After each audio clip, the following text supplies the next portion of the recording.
بسم الله الرحمن الرحيم. برایان و خوشکانی عزیزم لە هەر شوێنەکەن سەلام و ڕەحمەت و میهرەبانی خۆی پەروەردگارتان لێبێت. خۆشحاڵین لە ئاڵقەیەکی نوێ و ڕاستە و خۆی بەرنامەکەتان بەرنامەی زانستی میرات بە خزمەتان گەشتینەوە.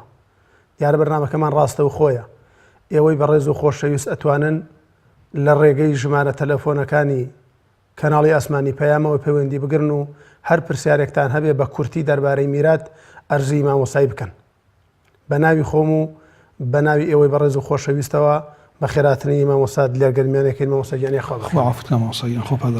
خۆڵەت ڕازی مامۆسای بەڕێزدار ئێمە لە بەرنامەی ڕابردوودا لە باسی حەج بابووین. باسی حەجبمان تەواو نەکرد. جەنابەت ئەوەت فەرموو کە حەجب ئەبێ بە دوو بەشەوە.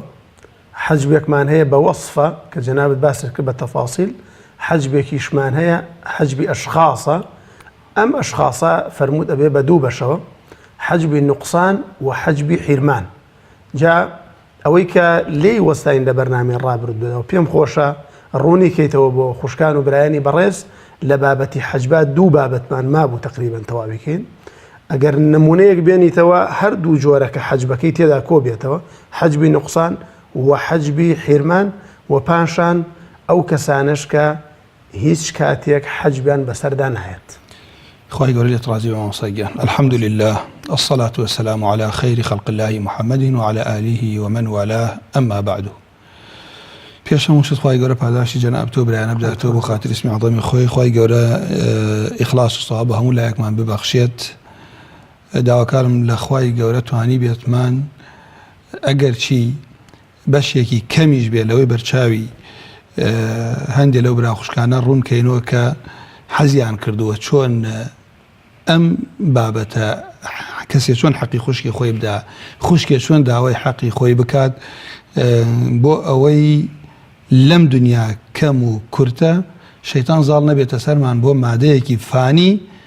حەقی برای خۆمان بخۆین یا حەقی خوشکی خۆمان بخۆین یا خەڵک ڕۆگیر بکەین. چونکە ئێستش من ڕۆژانە ئەبیسم خەڵکی وایە وەڵام مامۆستا من خوشکەکەم خۆی گردنی ئازا، تەلەفۆنم بۆ کردوێتی دی گردنت ئازا بێت. جا لەم ڕووەوە ئیتر ئەم ئیسلامە ئەوەنە عەظیمە مناڵێک کە هێشتا نەهاتۆتە دنیاوە چەند جار باسمان کردووە ئەبێت مامۆستایانی ئاینی کەسوکاری مردوو کاتێک کەسێک ئەمرێ چاوەڕێ بکەم زان مناڵە دێتە دنیاوە کوڕە یان کچە پاشان بزانم حەقەکەی چەنەوی درێتەیە. ئەم بابەتش کە جەنابەت ئیشارەتت پێ کرد حەجب یعنی وەکو دەرسی پێشوو بەرنامەی پێشوو ئیشارەتمان پێ کرد کە واتە منع واتە حرمان. جا کەسی ئەگەر کافر بووە بۆیە ئەژڕۆمە سەری کەسێک کە کافر و بێباوەڕ بێ لە ماڵی باوکی، یعنی ئەم ئیسلامەوە نە عەظیمە، یعنی خەڵکی کافر نە باوک نە برا لە ماڵی برای کافر بەشەبات، نە مسلمان بەشی برای کافری ئەدا، چونکە نایکەوێت ڕەسوڵ الله فەرمی صلی الله علیه وسلم. خۆ کافریش هەر کەسێک چاوی بە ئیسلام هەڵنەیەت بە زبان بڵێ من مسلمان و بەڵام حەزیس لە سەرکەوتنی دینەکە نەبێت، هەر کەسێ دژایەتی دین کە هەر کەسێ لە هەر شوێنێک بێت پیلانێ بگەڕێ بۆی بەربەست بێت لە سەر گەڕانەوەی دینی خوای پەروەردگار یا گاڵتەکردن بە هەر بابەتی لە بابەتەکانی شەریعە قورئان سنەت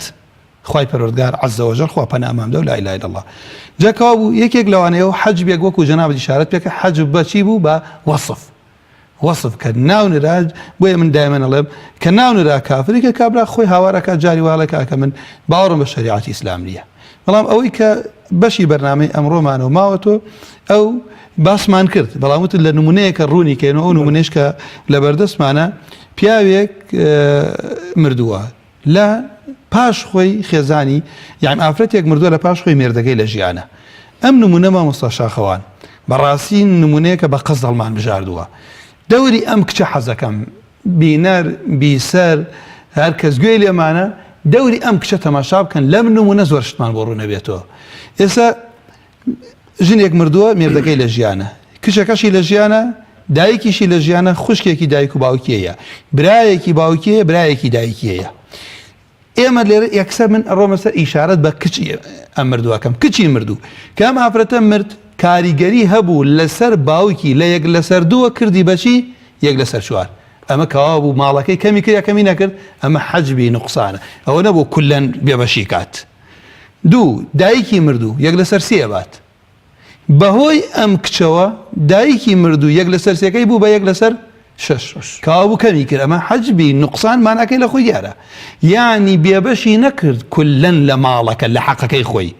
بەڵکو بازێ لە بەشەکەی لێ مەنع کرد کەمی کردو بەڵام خوشکی دایک و باوکی کە ئەمڕۆ دەرزی ئەمڕۆمانە بێ ئینشەڵا عەسەبە لەگەڵ کچی مردوو کۆ بێتۆ خوشکی دایک و باوکی ئەبێ بە عەسەبە مع الغەیر ئەڕواتە ئاستی برای دایک و باوکیوە کە بوو بە برای دایک و باوکی هەر کەس لە پاش برای دایک و باوکی بێت برای باوکی بێت مام بێت ئامۆزا بێت ئەم کولەن مەنعیەکات ئەوەش پێوتێ حەجبی حرمان کەوابووی ئێستا لێرە یەکێ پرسیار بکە بڵێ باش ئەمە برای باوکی لەم نمونە هەیە مامۆستا تۆ بڵێ مانە هەڵە نەبن ئەڵێ نا کچ ئەگەر بەهۆی کچەکە بوایە براکە مەنع نابوو عەسەبە بوو کچەکە بەشی خۆیە با باقی بۆ باوکیەکەیە بەس لەبەرەوەی خوشکی دایک و باوکی لەگەڵ کچەکە دەوری چێ بینێت برای دایک و باوکی کە برای دایک و باوکی هەبوو برای باوکی نایبە ئێلۆ لاوەڵێ باشە مامۆستا کولەن بێ بەش بوو لێرە کاو خوشکەکە بردی براکە نەیبرد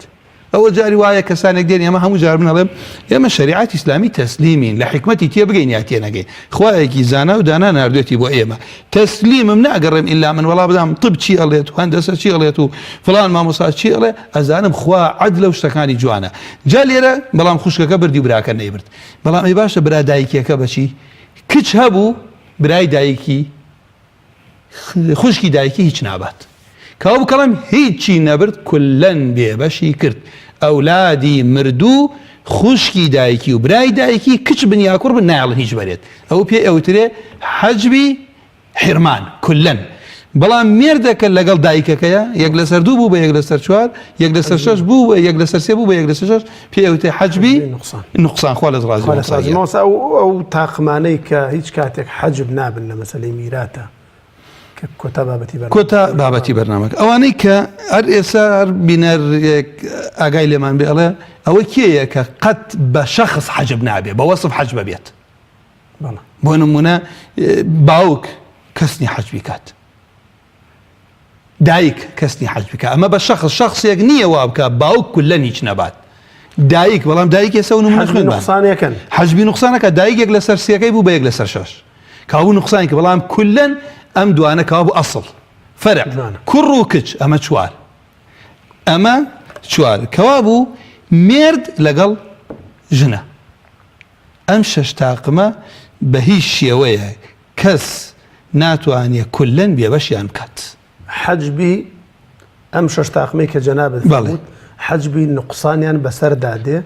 بەڵام حەجبی حرمانیان ئەبەدەن بەسەرا نایێت ئللا مەگەر بەچی بە وەسفەکو باسمان کرد خوا لەت ڕازی بێ خوا لەت ڕازی مامۆستای بەڕێز و خۆشەویست خۆزا و باتوێ خۆم ئەمە وەسا بابەتێکی تر کە جەنابەت زۆر جار لە بەرنامەکانی ڕابردوودا لە چەندین بەرنامەی ڕابردوودا ئیشارەت پێ کردووە هاتوونەتە سەر مەسەلەن کوڕێک هاتوونەتە سەر کەسێ فەرمووتاوە عەسەبەیە ئەو عەسەبە مع الغەیرە و عەسەبە بالغەیرە ئەو عەسەبە نازانم بە چییە ئەگەر لە دەرسی ئەمڕۆ بەرنامەی ئەمڕۆدا جەنابەت پێناسەی عەسەبەمان بۆ بکەی سەرەتا عەسەبە یعنی چی بەچی ئەوترێ عەسەبە چۆن لە عەسەبە تێبگەین ئێمە بسم الله الرحمن الرحیم مامۆستاگیان عەسەبە لە کوردواری خۆمان ئەڵێن پشت ئێمە هەر خزمێک لە زنجیرەی باوکۆ لە پشتۆ بگاتە لە کوردواری خۆمانە بگاپێت ئەڵێ پشت ئەوەی لە تەرەفی دایکۆ بگات لە مینگەوە بگات پێڵێن چی خزمی زکی کەوا عەسەبە بریتیە لەو خزمانەی کە هەر بە پیا و زینجیرەیان دەگاتەوە یەک باوک باپیر مام ئامۆزا برا برازە ئەمە عەسەبە ئەمما لە مستەلەحی میراثە عەسەبەکێ عەسەبە بریتین لەوانەی کە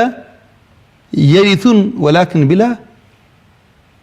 فرض مقدر من يرث بلا تقدير بلا تقدير بارك الله كوابو ليرا الانشي او ميراد غريا كبشي دياري كراوي لميرات ثانيه او ميراد غري كبشي دياري كراوي يعني ميراد غرا بلام لو حصانيك القران باسيكا يغلسر دو يغلسر شوال يغلسرش يغلسر سي يغلسر شش يغلسر سي دو لسر سي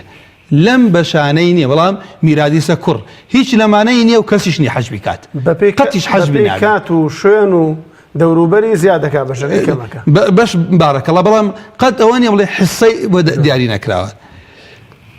كابو عصبا قرتنها بو همو مالك أبات الان بياويك مرد كسي نيا كوريك نبي الله هو مالك يوا بياويك مرد كسي نيا برايك نبي هو مالك يوا إذا انفرد أخذ المال كله أخذ التركة كله أما أجر صاحب فرض أبو ميراد قرهبو رسول الله صلى الله عليه وسلم فرمي الحق الفرائض بأهلها فما بقي بله فلأولى رجل ذكر كابو ملا شيء ودس بيا كين معنى علمي ميراث خينو ميراثك حلكين هذا بزانا ميراث قر كي دس بيا كين أما ميردا أولادني يقل سردو أما جنة يقل سر شوار يعني يقل سرشت أما دايك يقل سرسية دس كما حصة كان المسلم توزيع كم أجر ماوا باقي كي بوكية بو عصبية بو كعصبك علين خزمي بشت ما هو عصبة همو كاتيك نيرة أصل أويك قرآن دس نشاني كردوا أويك عصبة بنفسه يا بالنفس همو كات نيرة كاو أما وأكات مينا يا أنثى يا أفرد يا كتش يا خشك بكابتي عصبة جزاك الله بهوي أمو قالت رازي ما وصيان أما عصبة يكجور ما وصيان يعني تنجوري كي لا علمي ميرات هاجر قالت رازي إما طبعا دائما لم نمونا خما ندى ولا سر باسي كويلة عبد هنا عصبة أبيت دوبة شو عصبي نسب كدبيت السيابة شو نسب ببستن بيشيا بهوي بشتو أغانيك بهوي خزمايتيوا نسب يعني أغاتيك عصبي السبب كلميراث ولائي في أوتري يعني آزاد كراوي كويلة أجر أو كويلة كأزاد باعتباري بيشو يسحرة بلان بيشتر عبد بوا يسيشر بيوتيشي معتق بلا كابو ليرة عصبة لم برسياريك كرد جوان بو ليرة عصبة نير بي يا مي بي عبد يقرص قاركات هر عصبي فيه أو تريبو بمرجع أو عبد دواتر ميراد قري خوي نبيت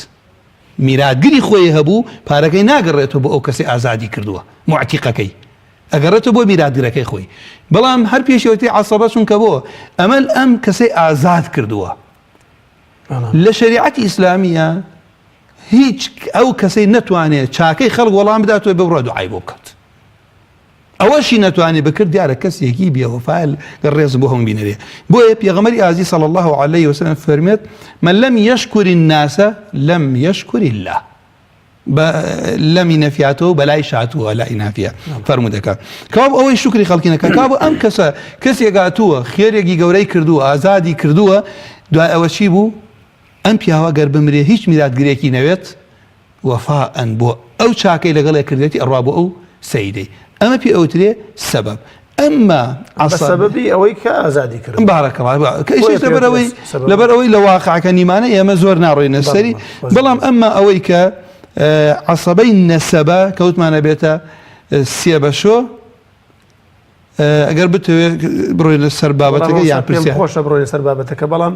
ئەو عەسەبەی سەبەبیە کە جەناب فەرمووت کاتی نەماوە بالفعل بەڵام بۆی ڕوون بێلایە و بەڕێزانێکی گوێبیستی ئەما بینن ئەگەر کۆیلەیەک ئازاد کرێ ئەم کۆیلە کە سوکاری هەبێ یان کە سوکاری نەبێ هەر هەمان شت ئەم میراتی لێبات ئەخوالت ڕازۆک و باسمان کرد دائیمەن ئەمە کێ ئەبێ کوڕی خۆی هەبێت ناڕاتەوە بۆ ئەو کەسی ئازادی کردووە بۆی خەڵک بۆ میراتگرەکانی خۆیەتی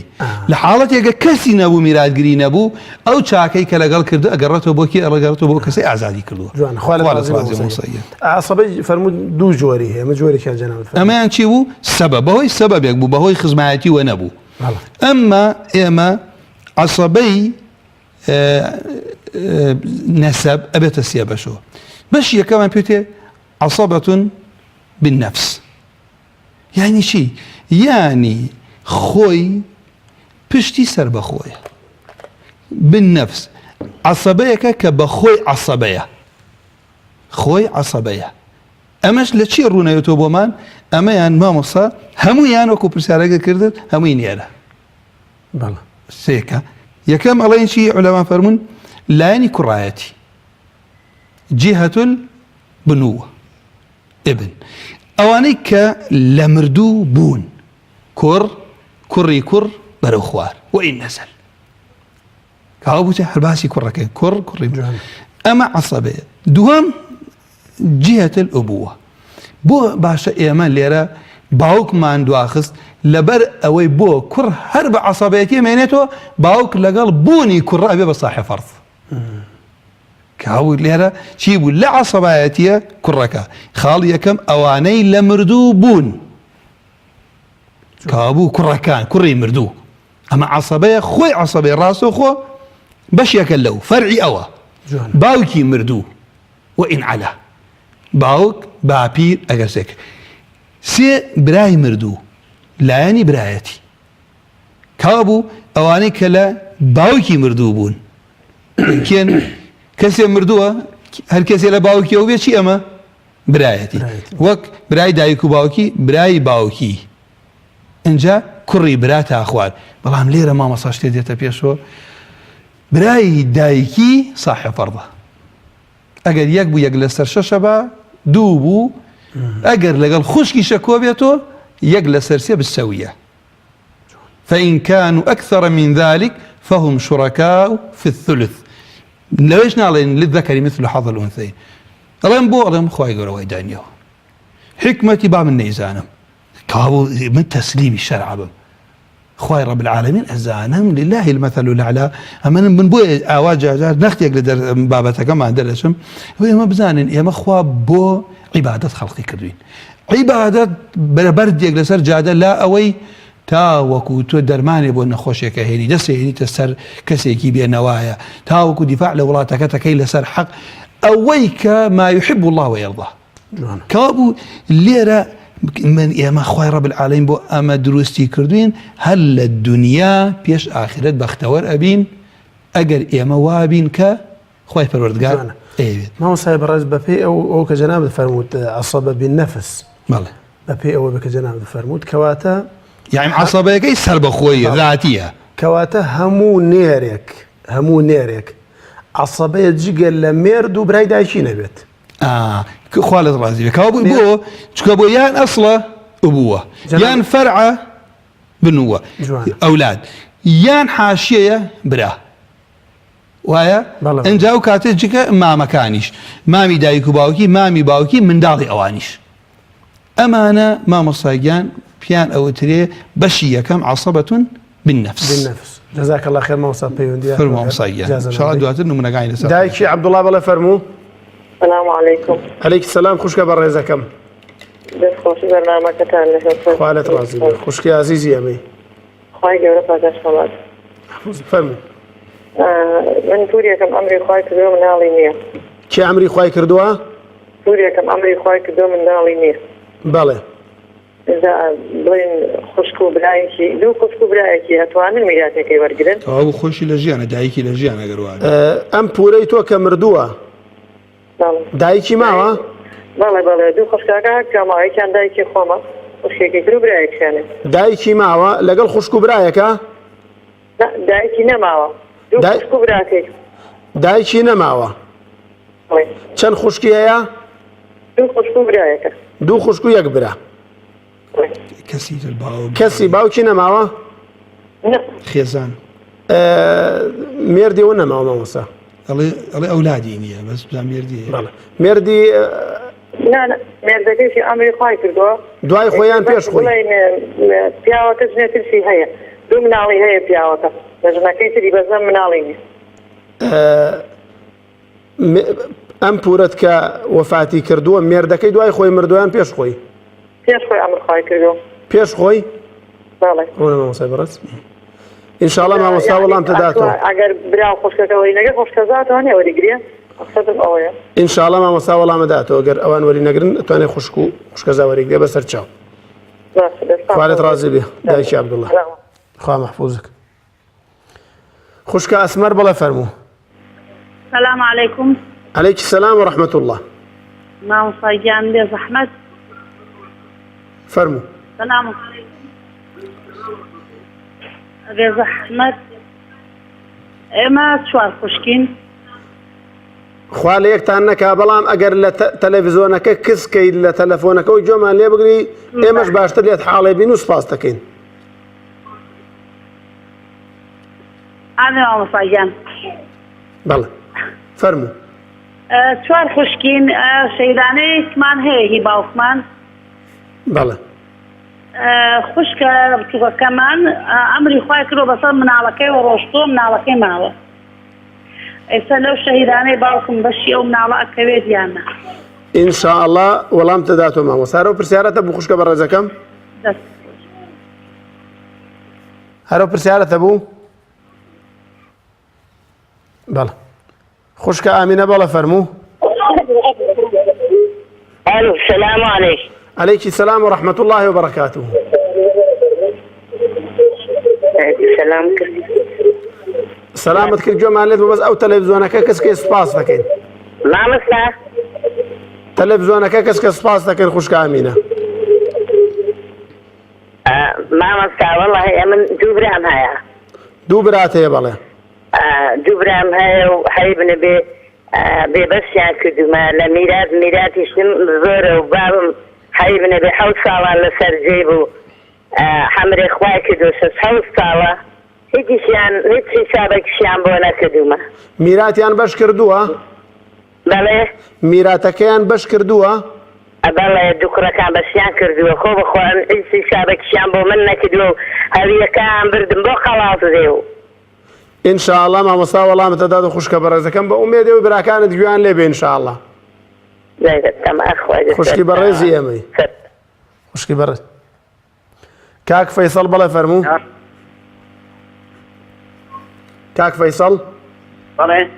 فەرموو قوربان. مرحبا سەر هەردوو چاوم باشی براک گەورە حواڵتان ئێوە بی یا ڕەبی. دەستی مامۆستا خۆشبی وڵای پرسیارێکمانە بوو فەرموو خوالێت ڕازی بێ. وارە مولای ڕازی بین. ئەوە پرسیارشی میراتمانە بوو. بەڵێ لە خزمەتین فەرموو. داوت ماسەکەم بڵێ باوکو و کوڕێک ئەمری خۆیان کردیە؟ چوار کوڕ؟ نە باوکو و کوڕێک. باوک و کوڕێک؟ بەڵێ بەڵێ بەڵێ.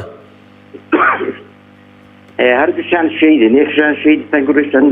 شەیدی هەوڵاتی بڵین. ئەفو ئەم باوک و کوڕار دووکیان شەیدن؟ یەکشیان هەوڵات یەکشیان شەیدی تەنگەرە. هەردووکیان شەیدن بەڵێ. بەڵێ بەڵێ. بەڵێ. ئەو 5 کچ و کوڕێکی هەیە. چی هەیە؟ 5 خوشک و برایەکن. ئەم باوکە کە شەهید بووە لە دوای خۆی کێ بەجێ ماوە؟ 5 کچی بەجێما لەگەڵ کوڕێک. 5 کچ لەگەڵ یەک کوڕ. لەگەڵ یەک کوڕ بەڵێ. بەڵێ. ئەزا ئەو کوڕەی نەمایە ئەو کوڕی شەهید بووە. ئەم کوڕە لە دوای باوکی شەهید بووە؟ لە پێش باوکی خۆی شەهید بووە. پێش باوکی؟ پێش باوکی بەڵێ خێزاندار بووە. بەڵێ. خێزاندار بوو بەڵام ئەوی شەهید بوو خێزانەکەی مایە خێزانەکەی شووی کردیتەوە. منداڵیان نییە. منداڵی بووە ئەو کوڕە منداڵی هەیە؟ نا منداڵی نییە. منداڵی نییە خێزانەکەی شووی کردوێتەوە. خێزانەکەی شووی کردیتەوە. بەڵێ. ئەو میراتە ئەو ژنەی کە شووی کردیتەوە لە میراتی هاوسەرکۆرێک هەیە یان نا؟ ئینشاءالله مامۆستا وەڵامەداتەوە. باشە دەستخۆشی زۆر خوالێت ڕازی بێ. برای عەزیزی ئەمەی. کاک ئازادیان بەڵێ فەرموو. السلام عليكم. عليكم السلام ورحمة الله وبركاته. مامۆستا گیان پرسیارێکمان هەیە. فەرموو قوربان گیان. مامۆستا دوو خوشکن بابیان نەماوە براشیان نییە. دوو خوشکن باوکیان مردووە. براشیان نییە. برایان نییە؟ براشیان نەماوە. برایان هەر نەبوویان نەماوە. وەڵا یەکی کچکیان هەبووە بەس نەماوە هەر دەمێکە نەماوە بەس دوو خوشکن لەگەڵ داکێکیان. ئەم کاک ئازاد بۆی لێک حاڵی بن ئەم دوو خوشکە کە باوکیان مردووە براکانیان پێش باوکیان مردوونیان دوای باوکیان؟ پێش باوکیان ئەو منداڵە گچکیان بڵێ برایەکیان هەبووە گچکە وات پێش باوکیان مردووە. بەڵێ پێش باوکیان دوو براکە مردوون. براکان مردووە. برایان نییە ئێستا برایان نییە بەس دوو خوشکن لەگەڵ داکێکی. لەگەڵ چییە؟ بەڵێ. عەفوو دوو خوشکن لەگەڵ کێ؟ لەگەڵ داکیانن دایکیان هەیە ئەو چۆن تەوزیع دەکرێت. لەگەڵ دایکیان بەڵێ بەڵێ بەڵێ بەڵێ بەڵێ ئامۆستا پرسیاری لێ بکە کوڕی ئامۆزای دادیشیان هەیە مام ئامۆزا چاتاکوێ بڕوا ئەم کاکە ئازاد بەڵێ کوڕی ئەم پیاوەی کە مردووە کوڕی ئامۆزای دادیان کاک ئازاد ئەم پیاوەی کە مردووە بەڵێ باوکی نییە نە باوکیان نەماوە دایکی نییە نە باوکیان نەماوە برازە مام ئامۆزا واتە مامی کچەکان مامیان هەیە کچانە کوڕی ئامۆزای دادیان هەیە کچەکان مامیان هەیە واتە برای باوکیان نە مامیشان کوڕی ئامۆزای دادیان هەیە ئامۆزایان هەیە بەڵێ کوڕی ئامۆزای دادی ئەوتانە بۆیە هەیە ئامۆزایان هەیە بەڵێ بەڵێ هیانە پرسیارەکە جەنابەت ئێستا بیکە لە خزمەتی دوو خوشکن داچیان ماوە کوڕی ئامۆزای دادیشیان هەیە پرسیارەکەتەوە میراتەکان چۆن بەشکەن وەنیە بەڵێ ئینشاڵڵا مامۆستا وەڵام تداتەوە بەسەر چاو لە باشە بە قوربان خوالت ڕازی بێت سپاس بۆ پەیوەندیەکەی بەڕێست و ئەو بەڕێزانشکە پەیوەندیان گردووە و ئەو برا خوشکانش پەیوەندیان کرد کاتی پەیوەندیمان کۆتایی پێات بوو داوای لێبوردنیان لێکن مامۆستای بەڕێزم ئەگەر جەنابەت عەسەبە بن نەفست باس کرد و هەر نمونونەکانی پێم خۆش بوو کە هەمووتمان مامۆستاگیان عەسەبە بن نەفس هەمووی نێرینەیە وانە باوک باپیر تا سەرەکەوێ کوڕ بۆ خوارۆ تا کوڕی کوڕ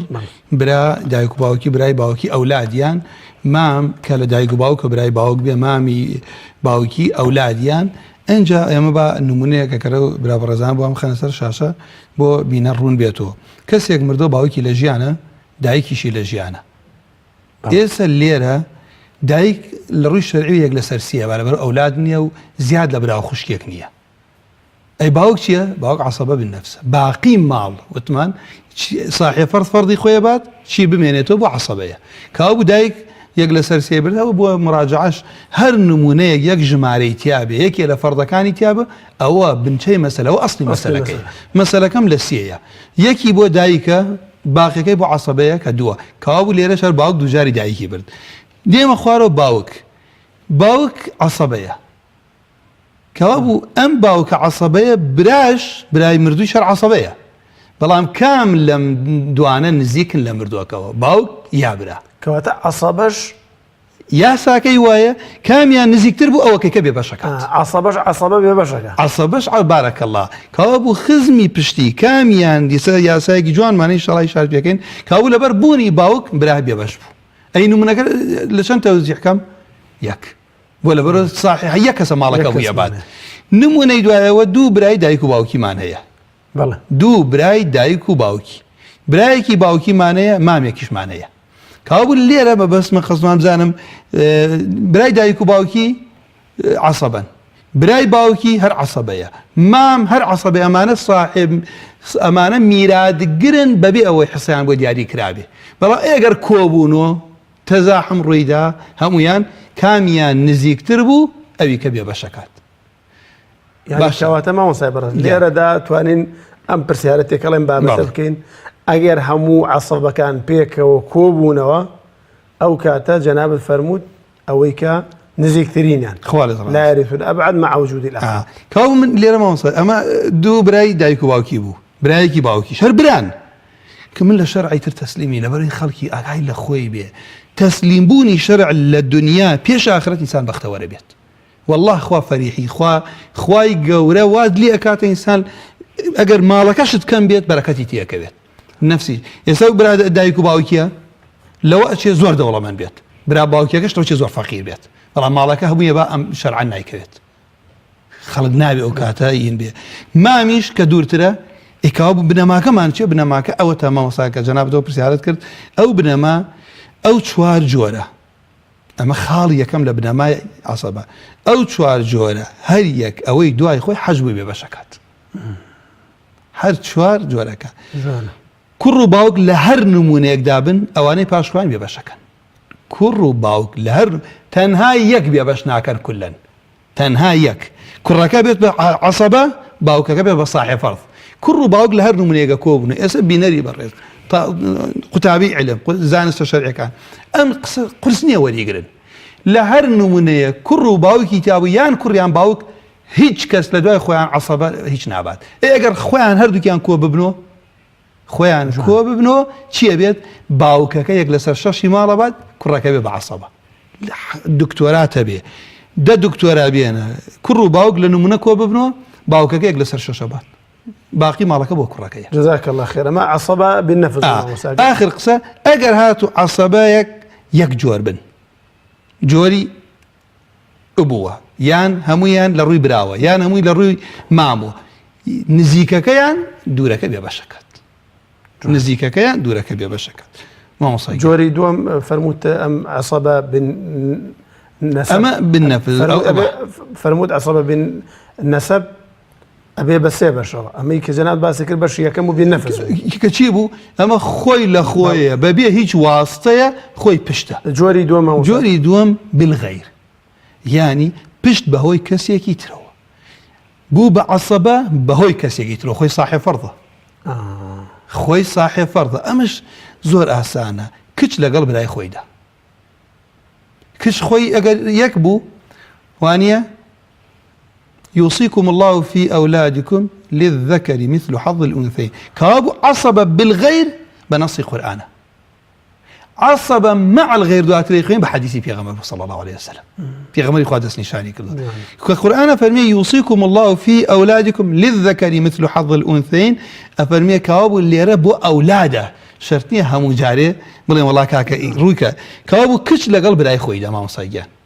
أي كابا شي أي كابا أوي كبوتم عصبة بالغير لبيشا كشكا قد يكيك بو فلها النصف اقر دوان بودو لسرسي أي أقر دكش يكش حوتكش لقل يك برايك وببنو أبيبا للذكر مثل حظ الأنثيين، أما عصبة بالغير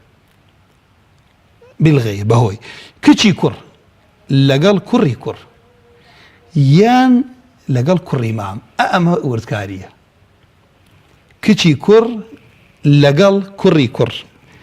يعني لقل براي خوي يان لقل أولادي مامي، أما عصبة بالغير خشكي دايكو باوكي لقل براي دايكو باوكي مردو، خشكي باوكي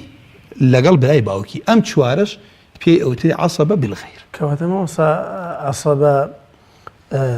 بالغير تشوار كتش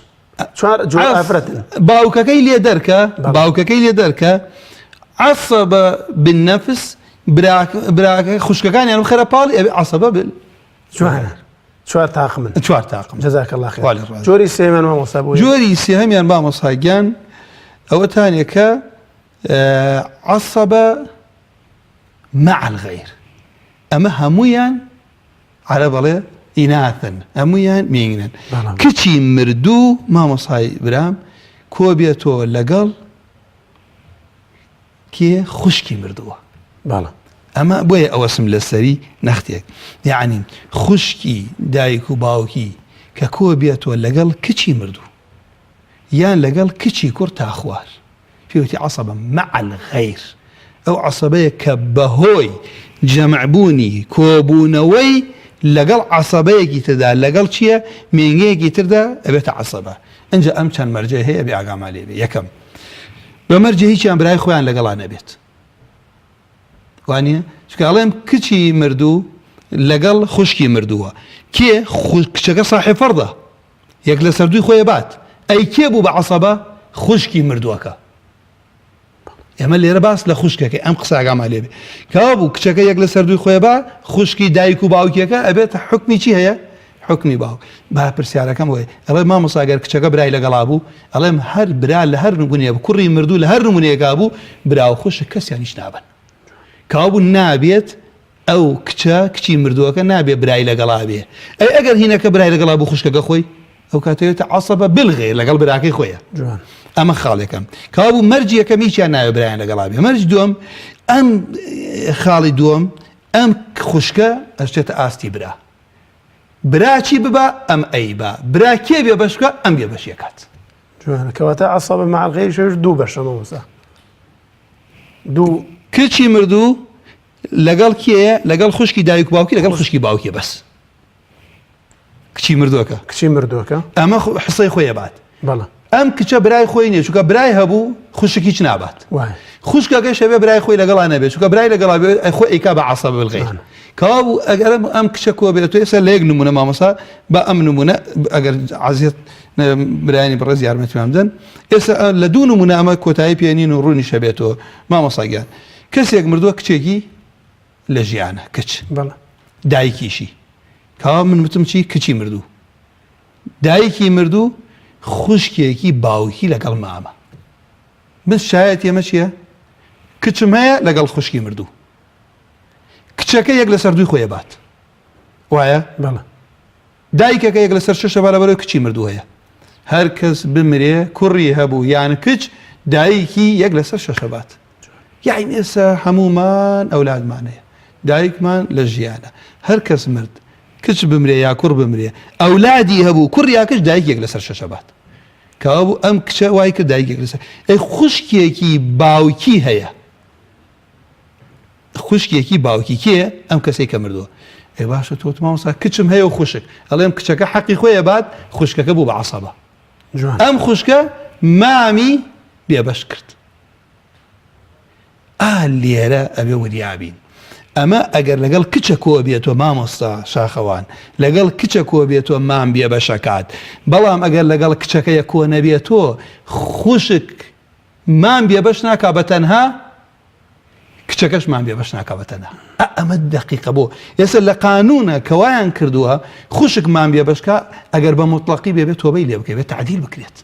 چونکە کچی مردوو مام بێ بەش ناکە نەسی حەدیثمانەیە پێغەمبەر صلی الله علیه وسلم کەسێکیان هێنا بۆ لای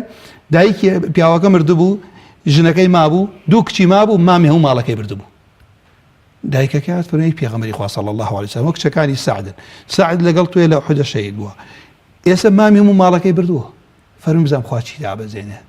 دوایەوەدا بانگی کردن ئاەتەکە دابەزی فەرمووی دایکی یەک لەسەرش بەرێ کچەکان دوو لەسەر سێ لەبەرەوەی دوان بوون باقیەکەی بۆ مام کەوا بوو کچ چەند لە مردووە نزیکە مام بێ بەش ناکە خوشک چۆن بێ بەشێکە کە پێم وایە لە یاسا بەندی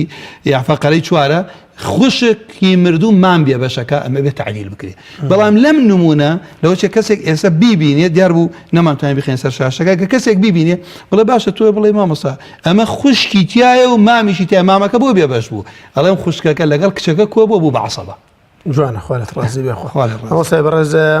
بچینە لای پرسیاری ئەو بەڕێزانەی کە پرسیاریان کردووە مامۆستاییە دایکی عەبدوڵڵا یەکەم پەیوەندی بوو پرسیاری ئەوەی کرد کە پورێکی مردووە ئەم پورەی کە وەفاتی کردووە منداڵی نییە و دایکیشی نییە تەنها دوو خوشک و یەک برای هەیە میراتەکەیان چۆن بەش ئەکرێ ئەمە کەسێک وەفاتی کردوایە بەڵێ ئافرەتێک وەفاتی کردووە بەڵێ دایک و باوکی نییە تەنها دوو خوشکیە تەنها دوو خوشک و برایەکی هەیە یەک برە ئەمە پرسیارەکەی ئەو دایک و باوکە کە وەفاتیان کرد تاوان دایمەنێڵێن ئێوە وەسیەتیان جێبەجێ بکەن قەرزیان بدەنەوە دوای ئەوە دێتە سەرەوە ئەم ماڵە هەموو جارێوتمەمە بەس بۆ هینێ لە مامۆستا بۆ تکرار لەبەرەوەی لەبەر کرێت هەموو جارێوتومانە ئێمە نێرینە لێکدانی دوو زائیدەن کۆی خوشکەکان یەک کوڕە لێکدانی دووە بوو بە دوو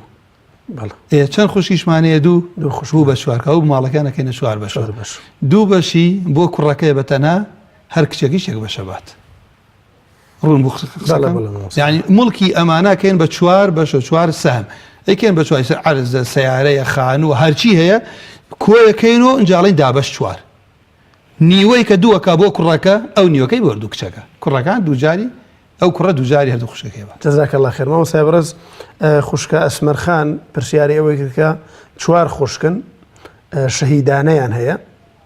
خوشکێکی بچووکیان مردووە ئەم خوشکە بچووکیان مردووە ئایا ئێستا ئەم خوشکە بچووکیان کە مردووە لەم شەهیدانە مناڵی ئەم کچی هەیەوتی کچی هەیە بەش لەو مەعاشی شەهیدانە ئەبن نەک شەهیدانە کە ماڵێن دەستگا خۆی ئەزانی ئەیدا بەکیە ئەمە ئەگەر هەر بێت و میراتیش بێت بەشی ناکەوێت بۆ لەبەرەوە کچی کچ میراتگر نییە هەر میراتیش بێت بەشی ناکەوێت بۆ کچەکانی مردوەکەی بن بەڵام لە خۆیان چاکەی لەگەڵا بکەن ئەوە بابەتێکی ترە خێرەکەن خزمەتەکە خزمایەتی و سلەی ڕەحمە جوانە خوالت ڕازی بێ خوشکە ئامینە مامۆستای بەڕێز دیارە داوای ئامۆژگاری لە جەنابەت کرد باسی ئەوەی کردکە وەکو خۆی وتی دوو برای هەیە و دوایەوەی کە باوک و ئەمانەی وەفاتی کردو ئەم دوو برایی میراتیان بەش کردو و 1 دیناریان نەداوەتە ئامۆژگاری جەنابەت لەعەلە ئەو دوو برای جوان لێ بێت بۆ ئەم خوشکە و بۆ هەموو بینەر و هەموو برایەک ئەڵێم ئەم بابەتی میراتە خوای ڕەب العالەمین خۆی تەبەنای کردووە بابەتێکە خوای ڕەب العالەمین خۆی بە سنووری خۆی داینیاوە تلکە حدود الله جا لە 4 شوێنە قورئان هەڕەشەی ئەوەکە خەڵک خالد بێ هەتایتر خالد ئەوەتانێ بۆ کافر هەتایە بۆ مسلمانیش عیماوەیەکی زۆر لە 4 شوێنە باسی کردووە خەڵک خالدە لە ئاگری جەهەنەمە یەکێکیان هی ئەو کەسانەیە کە یاسای میرات پێشێلەکەن لە دنیا پێش ئاخرەت تووشی زوڵمە بن سەبەبە بۆ ئەوەی دوعا قبوڵ نەبێ سەبەبە بۆ ئەوەی شیرازەی ماڵ تێکچێت سەبەبە بۆ ئەوەی ئەو گۆشتەی کە بەو پارەی حرامە پێ ئەگات پێغەمبەری خوا فەرمی ئەننار ئەولا بێ جا نەک بۆ ئەو هەر کەسێ بەشیش بدات خوشکی ڕووگیر کات هەر کەسێ بزانێ خوشکی نەخۆشە خوشکی محتاجە خوشکی پێویستی بە پارەی لە ڕووی نایە داوای بکات شەرمەکە داوای بکات بەڵام چاوی لەلایەتی با ئینسان لە خوای گەورە بترسێت کەس نازانێت زۆر کەسەیە ئەوەیشی لە با خەڵی بۆ نەیتوانێ بیخوات هینەکەی خۆشی ناتوانێ بخوات دنیا دوێنێ گوێم لە ئافرەتێکی کەنەدی بوو تۆبەی کردووە وتی جەنازەیەکم بینی لە زانکۆ بۆم دەرکەوت دنیا زۆر کورتە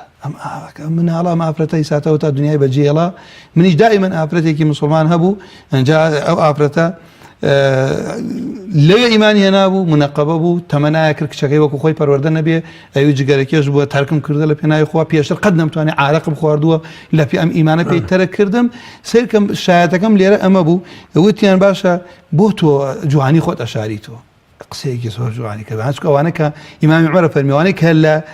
ئەو زەمەنی نەفامی و جاهالەت لەگەڵ ڕێزم بۆ هەموو بینەرێک کە لە عارە خواردن و هەمووش ئەویت ئێمە وتمانە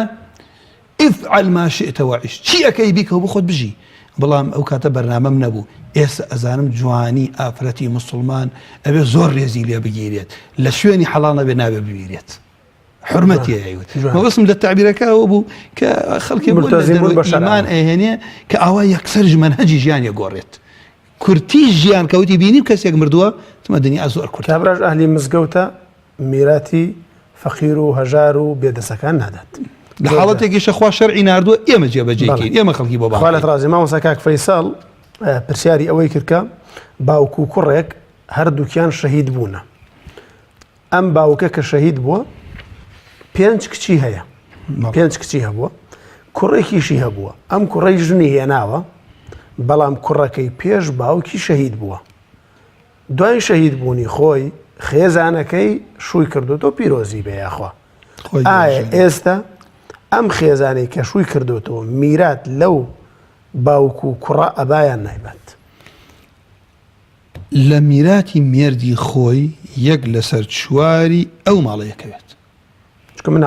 باوکەکە ئەو کاتە لە ژیانە بۆ ئەم مردووە یەک لەسەر 6 یەکەوێت زائیدەن باقی لەبەرەوە تەنها کچی هەیە باوکی میراتی کوڕەکەی ئەباجار باوکی میراتی کوڕەکەی بردەوە تەوزیعمان کرد وتمان زەوجە ژنی ئەم پیاوە باوکی لە ژیانە 5 کچیشی وایە یعنی کچی هەبوو یانەی بووە 5 کچی هەبووە کاوە بوو دایکەکە یەک لە سەرشتەکەی باشون کە تەڵە کچیە وایە بارەکەڵە باوکەکەش یەک لەسەر 6 بە پێشەکەی دوو لەسەر سیاوە کاوا بوو بە کورتیاڵی ئەیکەوێ یان نایکەوێ بڵێ باش و بکات ئەو کاتەی وەفاتی کردو خێزانی ئەو پیاوە بووە کەواتە مامۆسای بەڕێز ئەمە پێش ئەوەی میراتی ئەم پیاوە بەشکرێت میراتی کوڕەکە بەش ئەگرێ کە شەهیدە ئەڕوا بۆ باوکەکەیش ئەڕوا بۆ بارەکەڵ ئەنجا باوکەکە ئەمرێ لە میراتی باوکەکە ئەم ژنە پارە نابات ڕوونەما مەسا قسەکەم ئەمە حەزەکەم وردی کەینەوە بۆ ئەو برای پرسیایکە لە میراتی باوکەکە چونکە ئەم هیچی باوکەکە نییە میراتەکە لە میهی باوکەکەی کە دوجار مردووە بەڵام لە هی مێردەکەی خۆی یەک لەسەر 8 ماڵەکە ئەبات جوانە خوالت ڕازی بێخۆ کاک ئازاد مامۆسا پرسیاری ئەوەی کردو پرسیارەکەی ئەوە بوو دیارەی بەڕێتێکی ترە باسی ئەوەی کە دوو خوشکن باوکیان مردووە ئەو دوو خوشکە باوکیان مردووە برایان نییە و دایکیشیان دیارە نییە ئامۆزایان هەیە ئەمە بن بۆیە ئەو کاتە تاکیدم کرد دائیمەن زۆر کەڕە خەڵک ناڕوانێتە دوورتر جاری وایە مام نییە بەڵام ئەولادی ماوە برانە ماوە برازا ماوە بۆیە ئەگەر ئەمە لە ئەوەی کە من وا تێگەشتم تیان دایکی ماوە لەگەڵ دوو کچە لەگەڵ ئامۆزایە دایکی و دوو کچ ئەگەر نووسی بێتت بەڵە دوو خوشکن ئەو کەسەی کە مردووە دوو کچی هەیە بڵێ دوو کچی هەیە ئەم باوکە کە مردو دوو کچی هەیە برایان نییە برایانە بەس دایکیان هەیە لەگەڵ کەوا بوو دایکەکەیان کە دایکی ئەم دوو کچە یعنی ئەو کەسەی کە مردۆ ژنەکەی لە ژیانە دوو کچی لە ژیانە ئامۆزای خۆشیەیە ئامۆزای باوکی مامۆستا نەک ئامۆزای ئەم کچانە وایە ئەخر ئامۆزای ئەو کەسەی کە مردووە بەڵێ خۆ وایە ئەو کەسەی کە مردووە جا ئامۆزاکە ئەبێتە عەسەبە بۆ ئامۆزای ئیبن عەمە جهەی عمومەش یەکێکە لە عەسەبەکان مامۆستاگیان دایکەکەیان یەک لە سەرشتە با لە بەرەوەی دوو کچەیە دوو کچەکە دوو لە سەر سیە بن ئەوەی ئەمێنێت و دێت ئامۆزاکەیان ئەدرێت ئامۆزاکەن ئامۆزای ئەو کەسەی کە مردووە نەکی کچەکە بەڵێ ئامۆزای ئەو کەسەی بارەکەڵڵا چونکە ئێمە کچەکان قسەی ناکەین دائیمەن ئەوەی ئەنووسێ مامۆستا شاخەوان بۆ بینەر الحەمدە جەنابەت خۆپەداشت داتۆ خۆت هەر بەرنامەکەش ئاسانەکەی دائیمەن ئەو کەسەی ئێمە ئەینووسین کە ئەڵێین کەسێک مرد لە خوارە نووسیم ئەخ برای مردووەکەیە جاری وایە کەسی نتوانێت تێمانگەێنێ کە برای مردووەکەش بە کوڕ باسەکات ئەڵێ پیاە مردۆ دوو کوڕنا ئەو کەسی ئەینووسین ئەڵێم لە خوارە ئەخ یاعین برای مردووەکە ئبن یعنی کوڕێ عەم یاعین مامی مردووەکە ئەمە کاڵێم ئیبن و عەم ئامۆزای مردووەکەی نەگی دوو کچەکە جوانە خوالت ڕازی مامۆستاگیان خوالت ڕازی مامۆستای بەڕێز و خۆشەویست سوپاس دەکەین کە بەڕاستی هەموو جارێمان دۆبی لەگەڵ خوالتان ڕازی بێ خوای پەروەردگار تەمەنت درێژکات بە خاتری ناو جوانەکانی خۆی برایان و خوشکانی ئازیز و خۆشەویستم ئەوەی کە مامۆستای بەڕێز و خۆشەویست لەم بەرنامەدا ئاماژەی پێکرد باسەکە باسی عەسەبە بوو فەرمووی عەسەبە پێناسەی عەسەبە کەسێکە کە میراتی بەڕێژە بۆ دیاری نەکراوە واتە بەبێ تەقدیر میرات ئەبات و فەرمووی عەسەبە بێ بە چوار بەشەوە عەسەبە لە ئەسڵدا فەرمووی بێ بە دوو بەشەوە عەسەبە بالنەسەب عەسەبە بالسەبەب کە باسی کۆی لە ئەوانەی کرد دوایی ئەو عەسەبەی کە بەهۆی نەسەبەوە دروست دەبێ فەرمووی عەسەبە بالنەفسە عەسەبە بالغەیرە عەسەبە مع الغەیرەکە فەرمووی ئەویش ئەبێ بە ڕێژەکانی دیاری کرد مامۆستای بەرز کە چی ئەگرێتەوە چێ ناگرێتەوە مەرجەکانی چییە ئەوەی کە مامۆستا ئازیز و خۆشەویست ئاماژەی پێکرد لەم بەرنامەیەدا باس و خواسێکی تێر و تەسەل بوو لەسەر عەسەبە و باسی ئەوەشی کرد هەر کاتێک ئەمە عەسەبانە هەمویان پێکەوە کۆ ببنەوە ئەو کاتە نزیکترینیان لە مردووەکەەوە میراتە بات ئێمە تا بەرنامەیەکی تر هەموو لایەکتان بەخوای پەروەردگار ئەسپێرین سوپاس بۆ دانیشتنتان بە دیار بەرنامەکەمانەوە خوای پەروەردگار پاداشتی هەموو لایەکتان باتەوە وصلى الله على محمد وعلى آله وصحبه أجمعين. خۆ پاداش داتەوە مامۆستاگیان